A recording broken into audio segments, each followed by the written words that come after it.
आपको सुनने में जो मजा है ना, वो आपसे पूछने में मजा नहीं। आप सवाल करें, मैं कोशिश करूंगा। नहीं, इसीलिए तो मैं कह रही हूँ कि आपसे पूछने में वो मजा नहीं है जितना आपकी बातें अभी हम जब उधर भी बैठकर बात कर रहे थे। जी हर चीज को लेकर जो आपका नजरिया है और उस नजरिए को रखने के लिए आपके जो अल्फाज, वो कुछ ऐसी गहराई रखते हैं जो आपके लिए कुछ हो सकता है कि एक सामान्य सा वाक्य हो, लेकिन बहुत कुछ उसमें हमेशा छिपा रहता है। मैं थोड़ा सा आपको वक्त में पीछे लेकर मैं उस समय में ले जाना चाहती हूँ कि सचमुच में ऐसा था कि आप एक बार स्लोगन लिखने के लिए आपको नौकरी का इंटरव्यू देने चाहते थे, देने जाने वाले थे, लेकिन नहीं दिया क्योंकि आगे का आप बताएं मुझे प्लीज। कौन सा? कई बार ऐसा हुआ है कि कई बार ऐसा हुआ है। आप किसकी बात कर मैं रहे हैं? आपकी पहली बार की बात कर रही हूँ। देखिए, एक काम जिसके लिए मैं नहीं गया, मैं जब असिस्टेंट डायरेक्टर था तो सेट पे डायलॉग वालॉग लिख देता था। फिर मुझे डायलॉग लिखने का थोड़ा बहुत काम भी कुछ पिक्चरों में मिल गया। 20 सीन, 40 सीन, 50 सीन मैंने लिखे। एक आध पिक्चर में उस ज़माने में मेरा नाम भी आया है।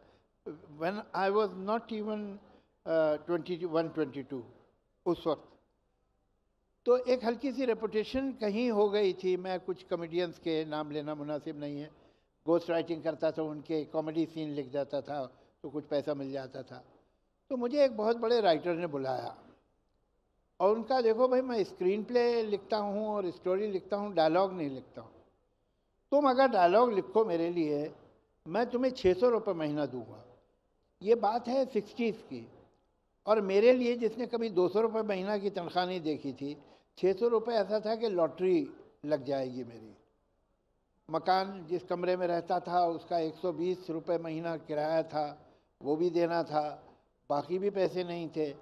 तो ये 600 रुपये महीना का ऑफ़र बहुत ही टम्पटिंग था। जैसे कि आज आपको कोई 6 करोड़ रुपए का ऑफ़र दे। मगर मुझे ऐसा लगा कि इतना लुक्रेटिव ऑफ़र है ये और इतनी बड़ी तनख्वाह है कि ये मुझसे छूटेगा नहीं और मैं घोस्ट राइटर होकर रह जाऊंगा। तो बावजूद इसके कि मेरा रोज़ी रोटी और कमरे के किराए का सवाल था, आई डिडंट गो। देखा जाएगा, ये काम नहीं करना चाहिए। थैंक यू ऐसा करने के लिए। हाँ, मतलब उस वक्त तो सुसाइडल था, लेकिन कर लिया। मतलब अगर हम उस 600 और 6 करोड़ की बात सोचते हैं यहाँ पर, मुझे नहीं लगता बहुत सारे लोग इस चीज़ से इनकार कर पाएंगे। जी, और इसीलिए तकलीफ़ होती है। अपना जो भी आपके प्रिंसिपल है, जो भी आप बिलीव करते हैं, उस पर अटकना, उस पर रुकना, उसे मनवाना या ख़ुद मानना आसान नहीं है। तकलीफ़ होती है, मुश्किलें पड़ती हैं शॉर्ट टर्म में, लेकिन बाद में बहुत इत्मीनान होता है कि हमने वो काम नहीं किया जो दिल नहीं कह रहा था। और दिल ने जो कहा वो सारे काम किए हैं आपने। फिर आपकी सारे तो ज़रा अच्छा मेरे ख्याल से एग्जैजरेट हो जाएगी बात। नहीं, सच बात है। कहीं कहीं आदमी टाल भी जाता है। मैंने भी ऐसा किया होगा, मैं दावा करूं, मैं ज़िंदगी में कभी मैंने ऐसा नहीं। वो बड़ी बातें हैं, लेकिन ज़्यादातर पर कुछ है जो याद रह गया कि ये करना था नहीं किया? ऐसा मुझे याद नहीं है। तो इसका मतलब कोई मेजर इशू तो नहीं था, लेकिन ये कि जहाँ तक मुझसे हुआ है, और ख़ास तौर से अगर सामने वाला कोई बहुत पावरफुल आदमी है या बड़ा आदमी है, तो फिर तो बहुत मुश्किल है कि मैं झुकूँ। कोई मामूली सा हो तो कॉम्प्रोमाइज़ कर लूँगा, लेकिन अगर वो लगे कि इसको तो आदत है झुका देने की, तो मैं नहीं भाई, ये अब आप ये उम्मीद न कीजिए मुझसे, भले कितना मेरा नुकसान हो जाए। और हुआ है, इट डजंट मैटर। अगर मैं कहूँ कि आप साहित्य की फर्स्ट फैमिली से आते हैं तो ये गलत नहीं होगा। हाँ, लेकिन साहित्य में और जागीरदारी में थोड़ा डिफरेंस ये है कि बाप मर जाता है तो पूरी की पूरी जागीर बेटे को मिल जाती है। लेकिन ये है कि बाप अगर साहित्यकार है तो ऐसा नहीं कि पूरा का पूरा साहित्य उसे मिल जाएगा। वो तो भैया उसे खुद ही करना पड़ेगा, और करने के काबिल है तो कर पाएगा। ये ज़रूर है कि मुझे नहीं मालूम कि जेनेटिकली कितना होता है, लेकिन बहरहाल जैसे अपब्रिंगिंग कहते हैं, नर्चरिंग कहते हैं, उसका ज़िंदगी में बड़ा हाथ होता है कि आप जिस माहौल में पले बड़े हैं। मैं तो कभी कभी सोचता हूँ कि एक बिज़नेस फैमिली का लड़का जो है, वो नालायक जो है, जैसे कोई इंटरेस्ट नहीं है स्टॉक एक्सचेंज से, जो कि फैमिली का बिजनेस है, वो 14-15 साल की उम्र तक स्टॉक एक्सचेंज के बारे में इतना जान जाता है कि मेरे जैसे लोग तो 6 साल जाएंगे कॉमर्स कॉलेज तब सीख पाएंगे। उसी तरह मैं भी जिस एटमॉस्फेयर में पैदा हुआ वहाँ लिटरेचर, पोइट्री, ये वो इतना था कि मैंने बिना कोशिश के 14-15 साल की उम्र तक जितना सीख लिया और जान लिया, वो कोई दूसरा आदमी जो किसी दूसरे माहौल का हो तो उसे तो वाकई किसी स्कूल जाके या टीचर रख के बरसों सीखना पड़ेगा। तो ये एडवांटेज मुझे अपने एनवायरनमेंट का ज़रूर था, इसमें कोई शक नहीं। सुनकर तो ऐसा लगता है कि डांट भी शेर में पड़े और जवाब भी उसी में दिया जाए। नहीं, डांट तो डांटी की तरह पड़ती थी, उस वक्त सब भूल जाते थे। पोइट्री मीटर में डांट मैंने आज तक नहीं खाई है और ना राइम में, लेकिन ये कि होता है। और फिर उनके अगर आपके माँ बाप राइटर्स हैं तो फिर उनके दोस्त भी राइटर्स होंगे, तो फिर आप वो लोग आपके घर में आएंगे, बैठेंगे या कभी ठहरेंगे, आप कहीं जाएंगे तो उन्हीं के यहाँ ठहरेंगे। तो चारों तरफ एक कहीं बच्चा वो नहीं करता है जो आप कहते हैं करने को, बच्चा वो करता है जो आप करते हैं। तो अगर घर में आप देखें कि किताब की इज़्ज़त है, पोइट्री की इज़्ज़त है, आर्ट की इज़्ज़त है, संगीत की इज़्ज़त है, तो उस वक्त आप भले बोरी हों, उस वक्त आप इंटरेस्ट ना लें, लेकिन उसकी रिस्पेक्ट आपके माइंड में रह जाएगी। और कभी ना कभी बड़े होकर आप देखेंगे कि किस चीज़ की रिस्पेक्ट होती थी, वो है क्या, फ़र्क पड़ता है। अब आप मुझे इजाज़त दें तो मैं बड़ा हो जाऊं। जी, पूरे मेरा बचपन ही चल रहा है ना अभी तक। अच्छा, ये बड़ा होना है या पहले जवानी के दौर में आना है, या जवानी का दौर तो अभी भी चल रहा है जावेद साहब? नहीं, अब क्या है, खेल खत्म हो गया।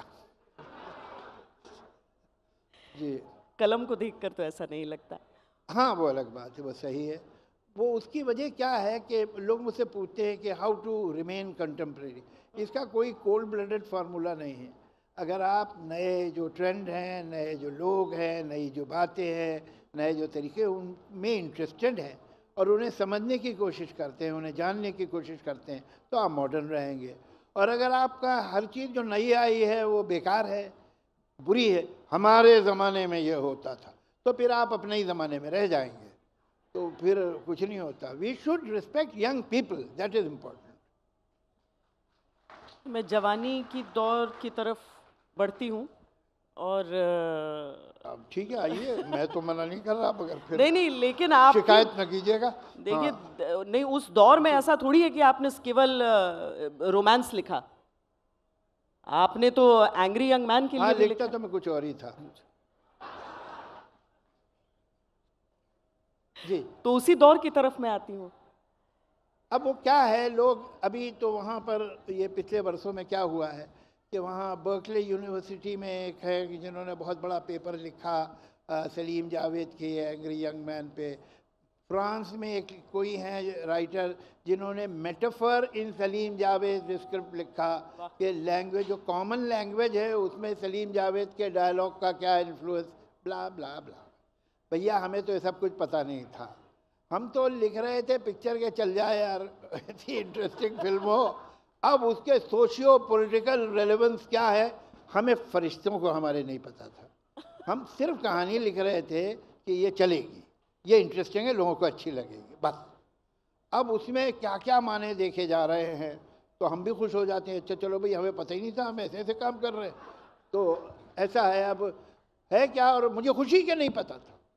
देखिए, ये वो समय था कि जब पहली दफ़ा हिंदुस्तान में एक्स्ट्रा कॉन्स्टिट्यूशनल फोर्सेस सर उठा रही थी। वो लोग जिनके पास कोई ओहदा नहीं था, पोजीशन नहीं थी, इलेक्टेड नहीं थे, उनके फैसले बड़े इंपॉर्टेंट हो गए थे।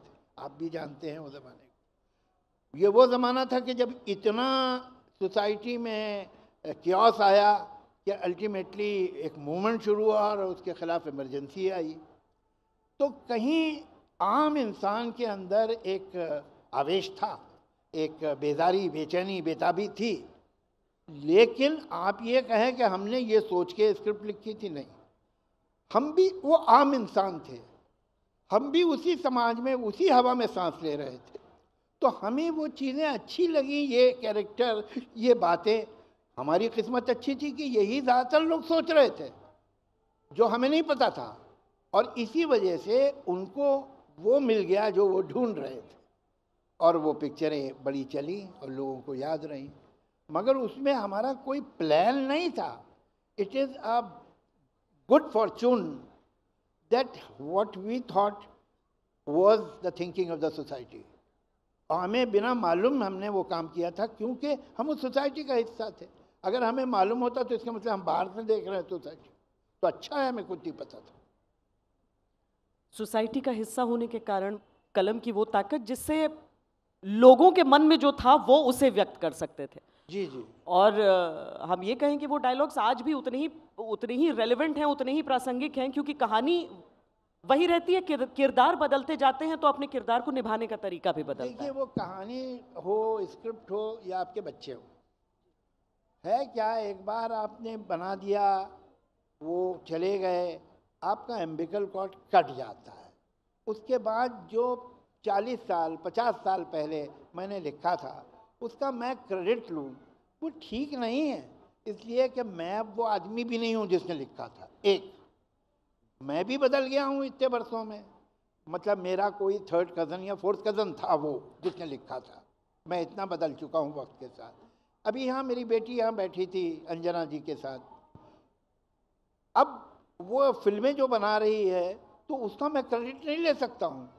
मेरी बेटी बना रही है, नहीं, वो अलग इंसान है. इसी तरह फिल्में भी अलग पर्सनालिटी हो जाती हैं, वो आपसे अलग हो जाती हैं, उनकी अपनी पर्सनालिटी है. अब शोले दीवार जो है, मैं जाके पूरा क्रेडिट लेता रहूँ, गलत होगा.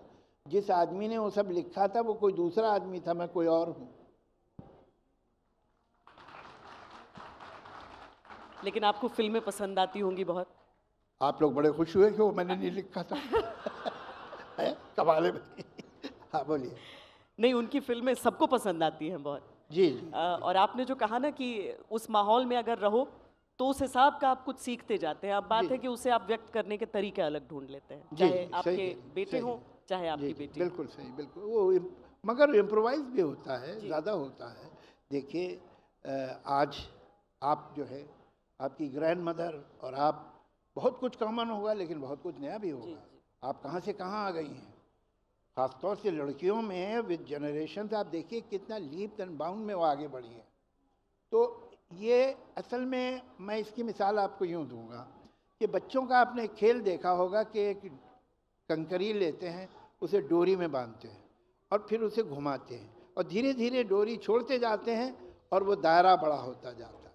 ये डोरी क्या है, ये ट्रेडिशन है जो रोक रही है. वो कंकरी क्या है, वो रिवोल्ट है जो दूर जाना चाहती है. अगर आप डोरी को तोड़ देंगे तो कंकरी भी गिर जाएगी. अगर आप कंकरी हटा देंगे तो डोरी इतनी दूर तक नहीं जा सकती. दोनों को एक दूसरे की ज़रूरत है. हमारे यहाँ ये ट्रेडिशन और रिवोल्ट का जो तनाव है वही हमारी ज़िंदगी को और हमारे समाज को और हमारी सोच को आगे ले जाएगा. अगर हम अपनी फाउंडेशन से बिल्कुल कट गए तो गिर जाएंगे. अगर हम में रिवोल्ट ही नहीं रहा तो भी गिर जाएंगे. दोनों चीज़ें चाहिए. और जिसकी मिसाल आप जैसी लड़कियां हैं, आप में दोनों चीज़ें हैं. आप में ट्रेडिशन भी है और आप में रिवोल्ट भी है. That is how life will move forward. आपने कहा बहुत बदल गए. जो मतलब वो तीसरा चौथा पांचवा कज़न होगा आपका जिसने वो डायलॉग्स लिखे थे. जी. पर आपको महसूस होता है कि बदलाव क्या हुआ है आप में? मैं आपको एक बात बताऊं, पागल खाने के काबिल होने की सबसे सिंपल तरकीब ये है कि आप अपने बारे में बहुत सोचना शुरू करें. मैं क्या हूँ, मैं कितना बदला हूँ, अजीब सा हो गया हूँ मैं तो. ये सब पागलपने की बात है. भाई तुम अपने काम पे कंसंट्रेट करो, दुनिया पे कंसंट्रेट करो, देखो दुनिया में क्या हो रहा है. जितनी नॉलेज बढ़ा सकते हो बढ़ाओ. अपने बारे में सिर्फ ये सोचो कि मैंने गलतियाँ क्या क्या की हैं, बस वो गलतियाँ ठीक करते रहो. अपने गुण के बारे में मत सोचो. अगर हैं तो बहुत अच्छी बात है, नहीं है तो बहुत अफसोस की बात है, लेकिन उसके बारे में ज़्यादा सोचना नहीं चाहिए. देखिए बात, बाल और चाल, ये तीन चीज़ें आप जितना बनाएंगे उतने बिगड़ेंगे. बात, बाल और चाल. अब आप आर्टिफिशियली चलना शुरू करें तो साफ दिखाई देगा यार ये कैसे चल रही है. मुझे लगता है कि यहाँ पर कई लोग हैं जो चलते हैं. हाँ ठीक. जी. आपने जो डायलॉग्स लिखे, आपने बताया कि आप भी उस समाज का हिस्सा. जो गाने लिखे, पता चला कि कई रोमांटिक गाने आपने शबाना जी को देखकर लिखे, कत्थई आंखें खासकर. देखिए गाने होते हैं सिचुएशंस के लिए, उनमें मिलता है पैसा. हाँ. तो गाने की ये सिचुएशन, इस पे यहाँ लिख दो भैया, तो वो हम लिख देते हैं। अब उसके बाद कुछ भी कहते रहो। अरे थोड़ी वो प्रेरणा चलता है। प्रेरणा तो मिली होगी ना। अब मतलब वो एक लड़की को देखा तो ऐसा लगा, अब आपस की बात है, कहिएगा ना किसी से, मैंने कुछ 8-9 को इम्प्रेशन दिया हुआ है कि तुम्हारी वजह से लिखा था। क्लियरली नहीं कहा है, बस वेगली छोड़ दी है बात। तो वो खुश हैं, इसने मेरे लिए लिखा था।